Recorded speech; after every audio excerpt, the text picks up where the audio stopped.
bureaus of missing persons in every city in the world list thousands of odd and unexplained disappearances.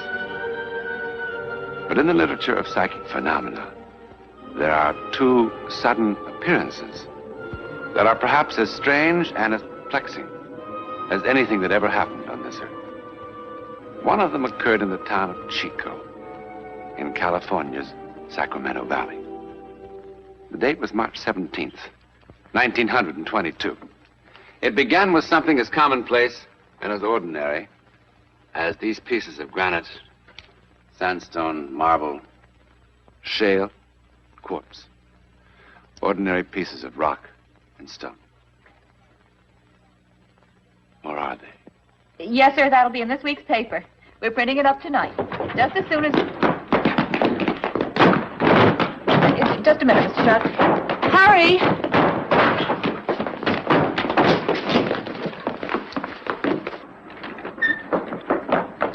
You'll be sure to stand in the porch roof. Here they come again! Frank! Frank! Frank! Frank! Frank!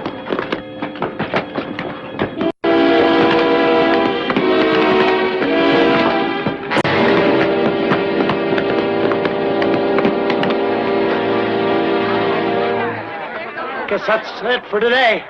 Is he all right? I think he's just knocked out. Like the others. They're warm. Right on schedule, 3 o'clock. We'd better get him over to Doc Stanley. Oh, my goodness. Mr. Stroud, please forgive me. Mr. Stroud?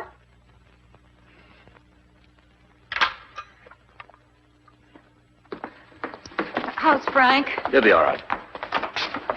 Harry, have you told the marshal yet about what you did? There was no sense getting him riled ahead of time. You know, when all those people start arriving in town, he's going to go sky high, Harry. Joe Tomlinson's just worried about looking foolish in front of outsiders about not being able to stop this. Or not being able to find out who or what's been doing. And all those big city newspaper people writing it up, we're going to look pretty foolish. The whole world's going to have a great big horse laugh at us. Maybe. Maybe this is something important that the whole world ought to know about. Jenny, our business is news. However it turns out, it'll still be news. Are you going to meet them? 2:30 tomorrow. Joe Tomlinson won't like it. Joe Tomlinson doesn't like anything.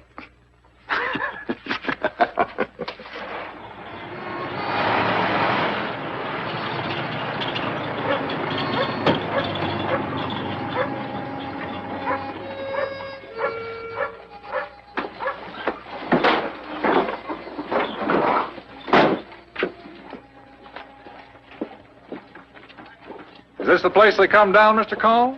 For the last 3 days, yes. But you still don't believe me, do you? Oh, I imagine there's some stones coming from somewhere. I just don't think you're foolish enough to believe there's anything strange about it.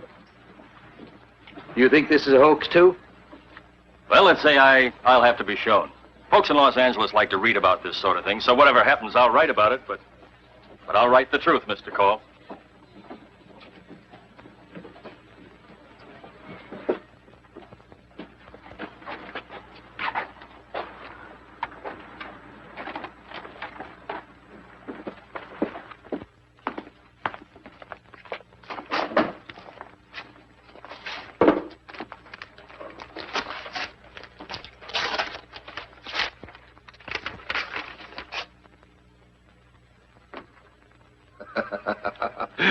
Very good, Mr. Cole. You've got a fine sense of theater. All the props in the right places at the right time. Listen to this, Bradley. Harry Call, editor, Chico Chronicle. Dear sir, this is to inform you that I am the one who's been causing the stones and rocks to fall on Chico. To prove it, I will make them fall again tomorrow at exactly 3 o'clock and exactly where they fell today.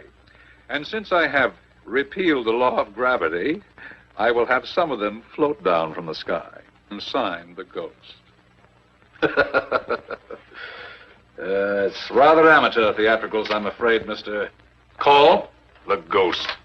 In the past 10 months, many people have come forward claiming to know who or what was responsible. Now, many of them were anonymous. Well, now you've got your answer. It's a ghost. I assume there are cranks all over the world, Mr. Towers, even in San Francisco. I merely thought, as a newspaper man, gathering information on a story, you would be interested in seeing that note. Oh, I'm interested. I'm very interested, Mr. Call, to see just how far you'll go to try to sell us this bill of goods. I'm not sure how they do things in the big city.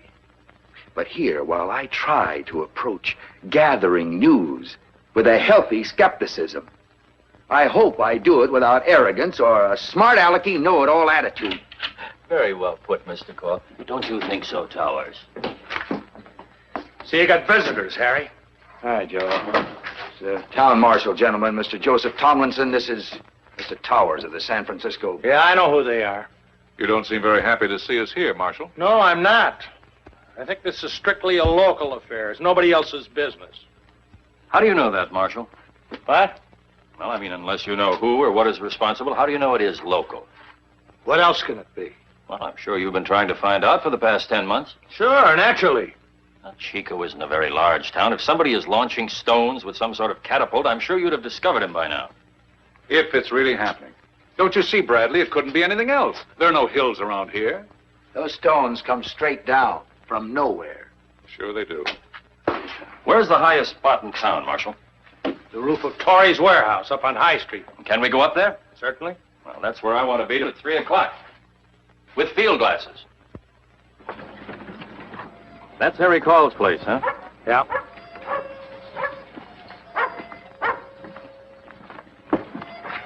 And the stones have fallen there for the last 3 days, huh?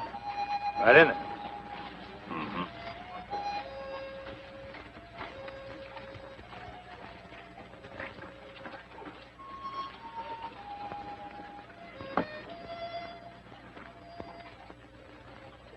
Well, they could easily have been thrown from here with some sort of machine.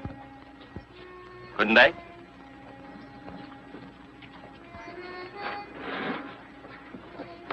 Mr. Bradley,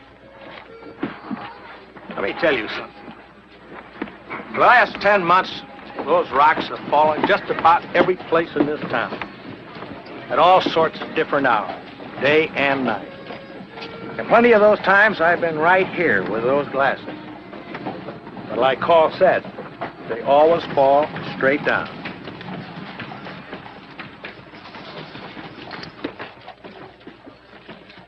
It's almost 3 o'clock, Mr. Towers. Just a minute or so by my watch. Well, at least come in under the porch roof. No, sir. This I want to see from beginning to end.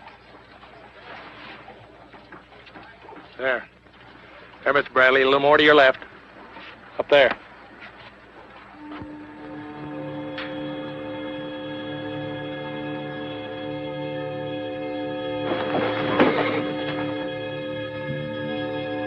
They are. They're falling from an empty sky. They're floating.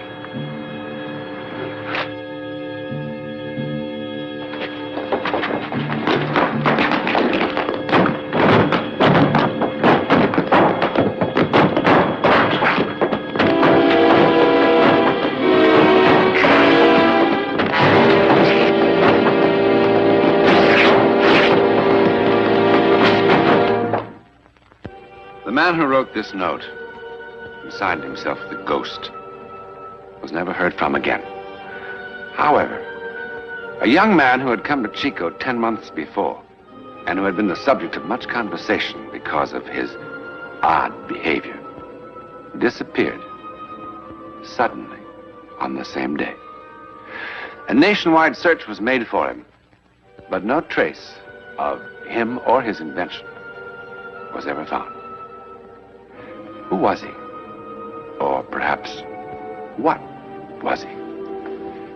Because from the New York Times, printed in 1878, 44 years before the barrage of rocks began over Chico. On the 29th of August, a great number of small fish fell from the sky on the town of Chico, California, covering the roof of the store and falling in the streets over an area of several acres. They fell from a cloudless sky and were both freshwater and ocean varieties. And from the Monthly Weather Review of March 1885, a large object of very hard material weighing several tons, but defying analysis, fell from the sky in the town of Chico, California. Now, was the ghost, whoever or whatever he was, or is, responsible for all the strange goings-on in the sky over Chico? It certainly would be fascinating to find out. Just as it would be fascinating to find out more about a man named Charles Elton. The year was 1917. The place, just outside the private residence of a cabinet member of the United States government in Washington, D.C.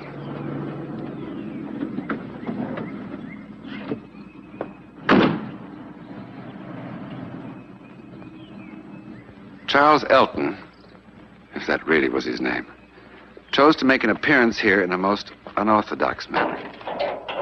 But then he proved to be a most unorthodox individual.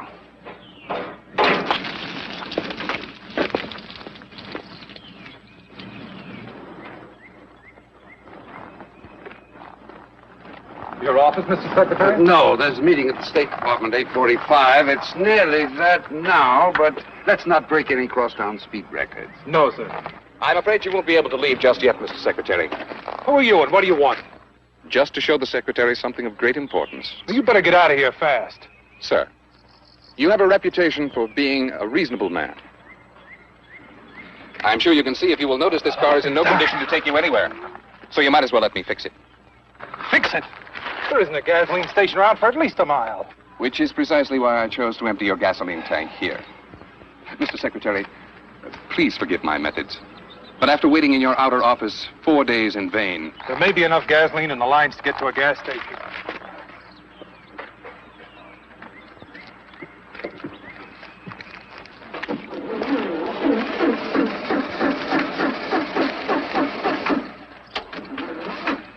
Carter, you'd best go and telephone for a taxicab. Maybe I better call the police. No, I'll be all right. Yes, sir. I thought your face was familiar. Excuse me, sir. Where are you going? Just to get your garden hose. Hose?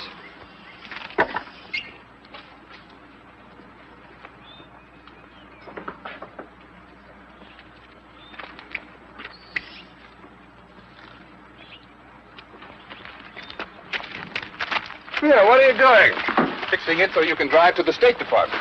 Great Scott, man, you'll ruin the motor with water. Just water, yes. Well, do you think I sprinkle my lawn with gasoline? Mr. Secretary, please, relax. I assure you I'm not harming your high-powered engine in any way. There. That ought to do it. There's the little beauty. So. Now for a moment to allow for the effervescence to distribute the chemical throughout the water. And then... You'll want to watch this, Mr. Secretary.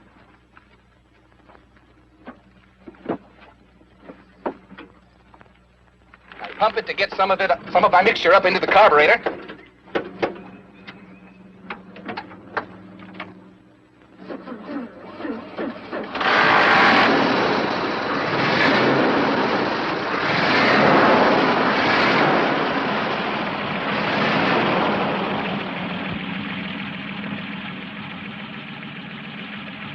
Get in, Mr. Secretary. I'll have you at the State Department in 3 minutes. I'm a very careful driver, sir. Where did you get the gasoline, Mr. Secretary? Oh, from the garden hose. Naturally. Pardon, sir? Cancel the taxi cab. Yes, sir.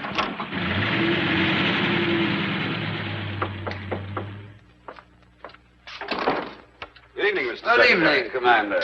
Good evening, gentlemen. Secretary? Nice to see you. Gentlemen, this is Mr. Charles Elton. Commander Phillips, Colonel Willis, Mr. Garner. Hello. Each an expert in his own field.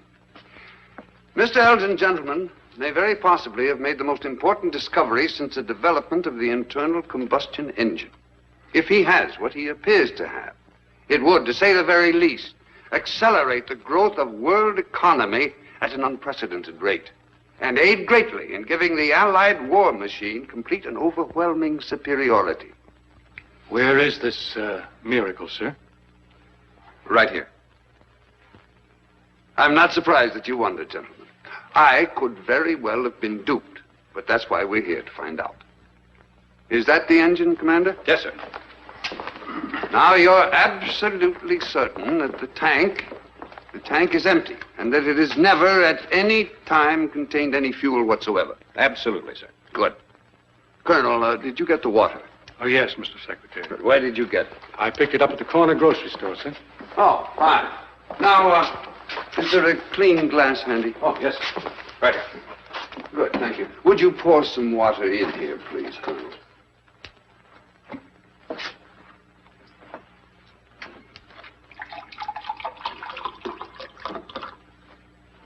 Colonel, have a drink.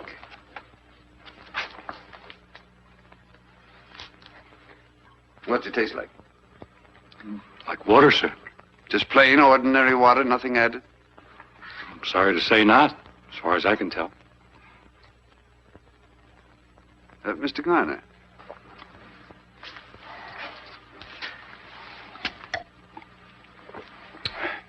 Just water? Commander, how long to run an analysis on this? Half a minute. Good. Mr. Garner, is there anything at all unusual about this engine? No, it's just a plain automobile engine.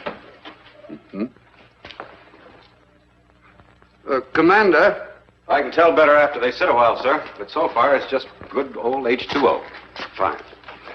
Well, Miss Elton, stage is yours. Thank you, sir.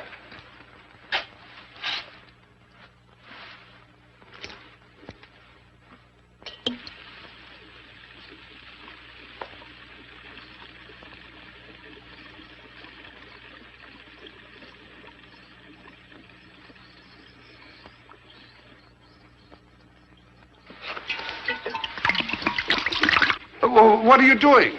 Just protecting myself, Mr. Secretary.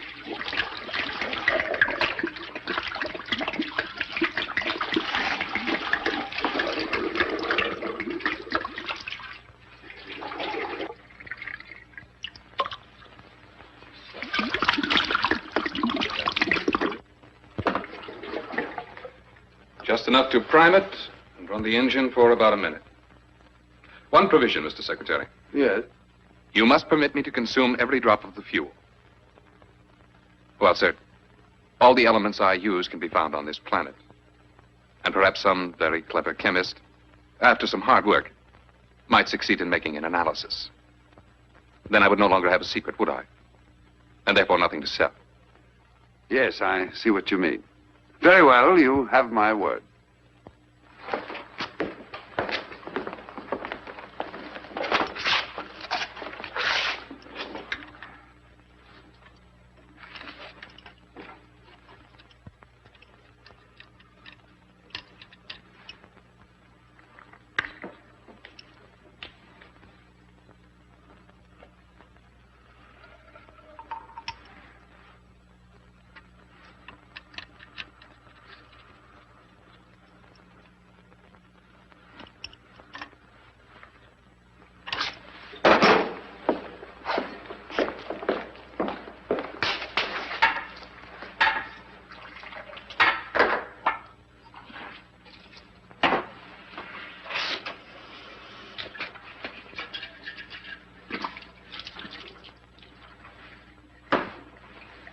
Very well, gentlemen.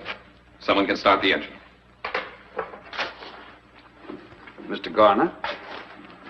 But, Mr. Secretary, if you'll forgive me, there can only be one possible result. Water vapor and an internal combustion engine are incompatible. You'll simply ruin a perfectly good engine. That is a risk that I feel we can afford. Very well.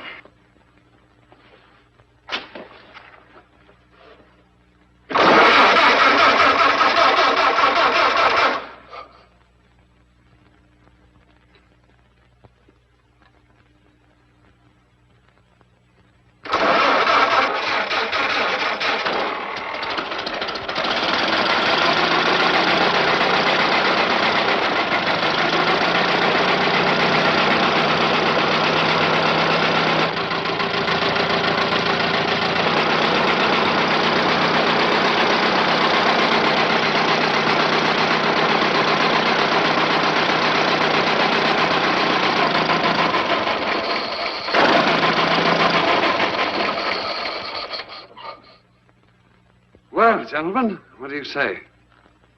There's only one thing you can say. It's impossible. It completely defies the whole theory of internal combustion. Well, unless I'm dreaming, this will do everything you said it would. Unless we're all dreaming the same dream. Well, how much do you want for your formula? $10 million. Mr. Garner, you're employed in private industry. How much do you think he could get for this on the open market? Well, if it's what it seems to be, and can be produced cheaply, I guess there is no ceiling. That's a very good point. How much would it cost to produce this marvelous pill of yours? For a pill that will convert 10 gallons of water into 10 gallons of high-grade fuel, less than 2 cents. You guarantee that? Make the deal contingent upon it. That's fair enough. I, of course, can't commit our government to a project of this magnitude on my own responsibility, but, well, I feel certain that we'll have no difficulty in getting what you want. Now, if you wouldn't mind just waiting in the other room for a moment, there's some things I'd like to discuss with these gentlemen. Not at all. I'll be with you in a very few moments. Take your time, Mr. Secretary.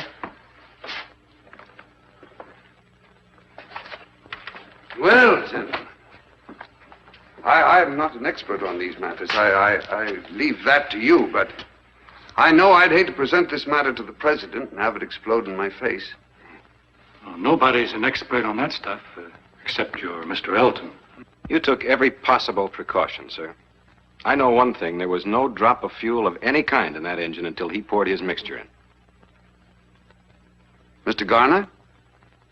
You're a very cautious man. Would you care to express an opinion? Man enough to be a complete fool to believe what we just saw. But I believe it. There's no other choice. Well, gentlemen, that's good enough for me. Mr. Elton, I'm glad to... Mr. Elton? Mr. Elton? He's gone. And he was gone. He had completely vanished. The FBI and the Secret Service for many, many months searched for Charles Elton. They checked every hotel and rooming house in Washington. They interviewed every Charles Elton in America. They took his fingerprints from the laboratory, and they checked them and compared them against every conceivable source. But not one shred of evidence was ever found to prove that such a man even existed. And of course, to this day, no one can even imagine how he managed to make gasoline from water. His secret, like the secret of the ghost who worked his magic in Chico, California, continues to elude our best scientific minds. We may never discover who these men were. Where are they?